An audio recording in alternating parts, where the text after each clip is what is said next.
అమ్మా ముగ్గు భలే వేసావమ్మా. మరేమనుకున్నావే, చిన్నప్పుడు ముగ్గుల పోటీల్లో నాకే ఫస్ట్ ప్రైజ్ వచ్చేది. పండుగలకి మా వీధిలో అందరూ నా చేతే ముగ్గులు వేయించుకునేవారు. అమ్మా అక్క జుట్టు చూడు ఎంత పొడుగ్గా ఉందో. అవునే, ఒకప్పుడు నా జుట్టు కూడా ఒత్తుగా పొడువుగా ఉండేది. ఎక్కడికి వెళ్ళినా అందరూ నా జుట్టు వంకే చూసేవారు. మీ అమ్మమ్మ అయితే నా జుట్టుకు జడవేయలేక తెగ ఇబ్బంది పడిపోయేది అనుకో.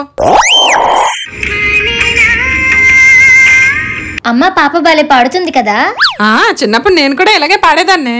మా స్కూల్లో ఏ ప్రోగ్రామ్ అయినా నాతోనే పాడించేవారు. మా టీచర్లు అందరూ మురిసిపోయేవారు. ఏంటమ్మా నువ్వు ఎప్పుడు ఏం చెప్పినా నేను చిన్నప్పుడు అలాగే చేసేదాన్ని ఇలాగే ఉండేదాన్ని గొప్పలు చెప్పుకుంటావు. నేనేం చెప్పినా మీకు నచ్చదు. ఒకసారి చెప్తే వినడానికి బాగుంటుంది, కానీ నా చిన్నప్పటి నుంచి అరిగిపోయిన టేప్ రికార్డు లాగా ఇవే చెప్తున్నావు. ఇప్పుడు ఎలాగే అంట, వేరే పొద్దున్న నీకు పెళ్ళయి పిల్లలు పుట్టాక వాళ్ళు కూడా నిన్ను ఎలా అన్నారనుకో, అప్పుడు తెలుస్తుంది నా బాధ. అమ్మను మించి దైవం ఉన్నదా?